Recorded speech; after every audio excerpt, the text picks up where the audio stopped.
Hello everyone, welcome back to my channel train your nursing. मैं हूँ प्रियंका और आज इस वीडियो में हम पढ़ने वाले हैं कम्युनिटी हेल्थ नर्सिंग का सबसे मेन और बेसिक टॉपिक, जिसका नाम है concept of health and disease. Friends, ये आपको नर्सिंग के एग्ज़ाम में भी बहुत ज़्यादा काम आने वाला क्वेश्चन है। इसमें से क्वेश्चन ज़रूर बन के आते हैं। इसके बाद अगर आप नर्सिंग एग्ज़ाम, एंट्रेंस एग्ज़ाम की तैयारी कर रहे हैं, है ना, तो ये आपको बहुत ज़रूरी है ये पढ़ना, है ना। तो ये वीडियो आपके लिए बहुत ज़्यादा हेल्पफुल होने वाली है, तो वीडियो को एंड तक देखना है। वीडियो अच्छी लगे तो लाइक से सब्सक्राइब ज़रूर करना है। और ये मैं बहुत ही ज़्यादा सिंपल और फटाफट बताने वाली हूँ, जो कि मैंने पढ़ा है और जो इस चीज़ में इम्पॉर्टेंट है, इन टॉपिक्स में इम्पॉर्टेंट है ना। तो सबसे पहले हम स्टार्ट करते हैं कॉन्सेप्ट ऑफ हेल्थ, ठीक है। Concept of health and diseases, है ना। तो सबसे पहले हम इसका हेल्थ पढ़ते हैं। क्या definition of health, WHO in 1948। Health की डेफिनेशन WHO ने दी थी 1948 में। Health is a state of complete physical, mental and social wellbeing and not merely N absence of disease और इन्फॉर्मिटी। हेल्थ क्या है? एक कंप्लीट स्टेट है। क्या हेल्थ क्या है? हमारी फ़िज़िकल हेल्थ भी अच्छी होनी चाहिए, मेंटल हेल्थ भी अच्छी होनी चाहिए। अगर आपकी मेंटल हेल्थ, फ़िज़िकल हेल्थ और सोशल हेल्थ अच्छी है तो आप क्या हो? हेल्दी हो, है ना। तो हेल्थ की डेफिनेशन में क्या है? Health is a state of complete physical, mental and social wellbeing, जिसमें डिसीज़ क्या होती है? एब्सेंस होती है ना। पॉजिटिव हेल्थ में हम क्या पढ़ेंगे? The notion of positive health means the perfect functioning of body and mind, ठीक है। हेल्थ मतलब क्या है? तो perfect functioning of body and mind. अगर हमारा बॉडी और माइंड परफेक्ट फंक्शनिंग कर रहा है तो उसे हम क्या बोलेंगे? हेल्थ बोलेंगे, है ना। Physical quality of life index मतलब PQLI, है ना। ये फुल फॉर्म में आ सकता है आपको एंट्रेंस एग्जाम में। Physical quality of life index, इसलिए यहाँ पे मैंने सर्कल लगाया हुआ है। ये क्या है? इसमें क्या है? Life expectancy, infant mortality and literacy rate, है ना। इसका स्केल रेंज फ्रॉम 0 to 100 है ना।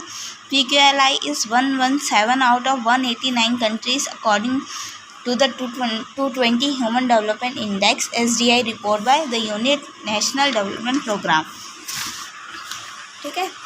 इंडिया की रैंक क्या है? 117 में से 189 कंट्रीज़ अकॉर्डिंग टू किसके अकॉर्डिंग? ह्यूमन डेवलपमेंट इंडेक्स के अकॉर्डिंग 2020 में इन्होंने क्या कहा था? रिपोर्ट बाय किसने रिपोर्ट दी थी? यूनाइटेड नेशनल डेवलपमेंट प्रोग्राम में, ठीक है। अब हम इसको पढ़ते हैं। सबसे इम्पॉर्टेंट चीज़ है डायमेंशन ऑफ हेल्थ। क्या क्या डायमेंशन है हेल्थ की? Physical dimension, mental dimension, social dimension, spiritual dimension, है ना, और emotional dimension and vocational dimension. ये आपको 6 टाइप्स के डायमेंशन हैं हेल्थ के, है ना। फिजिकल डायमेंशन मतलब it refers to the body aspect of health. Physical dimension मतलब कि आपकी बॉडी अगर अच्छे से काम कर रही है उसको हम क्या बोलेंगे? Physical dimension. मेंटल डायमेंशन क्या रेफर करता है? कॉग्निटिव एस्पेक्ट ऑफ हेल्थ, कि मेंटली वो क्या है? It is related to state balance between the individual and surrounding world of state harmony between the own self and other। अगर हमारी mental state ठीक है तो उसको हम क्या बोलेंगे? Mental dimension. सोशल डायमेंशन मतलब एबिलिटी टू मेक, हमारे क्या? Ability to make maintain meaningful relationship with other. आप सोशली हेल्दी कैसे हो? अगर आप एक दूसरे से अच्छा हेल्दी रिलेशनशिप बना पा रहे हो तो आप क्या हो? सोशली हेल्दी हो। Spiritual dimension over goal purpose of life known as spiritual health. अगर आपको आपके गोल पता है ना, पर्पस ऑफ लाइफ पता है कि मैं किस वजह से जी रहा हूँ, तो आपकी स्पिरिचुअल हेल्थ भी क्या है? अच्छी है। इमोशनल डायमेंशन क्या बोलता है? कि it is related to the person mood, है ना। ये किससे रिलेटेड है? पर्सन के मूड से रिलेटेड है, फीलिंग से रिलेटेड और general emotional state. Vocational dimension means WHO includes other 3 dimension of health: physical, mental and social. It is define of health, ठीक है। vocational and personal life, अगर आप ये किससे रिलेटेड है? अपनी आपकी पर्सनल लाइफ से रिलेटेड है, ठीक है। ये क्या था? कॉन्सेप्ट ऑफ हेल्थ था। आपको इस कॉन्सेप्ट ऑफ हेल्थ में इतना ही चीज़ें लिखनी है, इतनी ही चीज़ें पढ़नी है जो आपको इम्पॉर्टेंट है। कॉन्सेप्ट ऑफ डिसीज़ हम देख लेते हैं। तो ये किसने दी थी? वेबस्टर ने दी थी, ठीक है। आपको याद रखना है कॉन्सेप्ट ऑफ डिसीज़ किसने दी थी? वेबस्टर ने दी थी, ठीक है। Disease is a condition which the body health is impaired, dispatcher of state of mental altered and even body interrupted the process of vital function. अगर हमारी बॉडी वाइटल फंक्शन अच्छे से परफॉर्म नहीं कर रही है, अगर हमारी mental physical and social health अच्छी नहीं है, तो हम ये क्या है, डिजीज़ है ना। ये डिजीज़ की क्या है, कुछ कुछ स्टेजेस है, मतलब इसके 5 स्टेजेस है। Incubation, prodromal, illness, decline and convalescence. ठीक है, इंक्यूबेशन में क्या होता है, it is the entry of infection. ये इस इंक्यूबेशन में क्या होता है, एंट्री ऑफ इन्फेक्शन। प्रोडर्मल में क्या होता है, इसमें अर्लीस्ट सिम्टम्स दिखाई देते हैं। इलनेस एंड डिक्लाइन में क्या होता है, इलनेस एंड डिक्लाइन में की condition with specific sign and symptom. Highest point में डिसीज की जो साइन एंड सिम्टम्स है वो हमें पूरे दिखाई देते हैं, है ना। और इसमें कन्वलेंस में क्या, कन्वलेंस स्टेज में क्या होता है कि आप कोई भी डिसीज से गुजर रहे हो, उसके बाद जो स्टेज होता है रिकवरी वाला स्टेज, उसको हम क्या बोलते हैं, कन्वलेंस बोलते हैं। ठीक है, अब डिसीज़ के ट्रांसमिशन भी होते हैं, है ना। कुछ डिसीजेज ऐसी होती हैं जो ट्रांसफ़र होती है एक पर्सन से दूसरे पर्सन से, दूसरे पर्सन को या फिर कोई भी अदर सोर्सेज के थ्रू हमें डिसीजेज लगती है, जैसे कि वायरस एंड बैक्टीरिया वाली, है ना।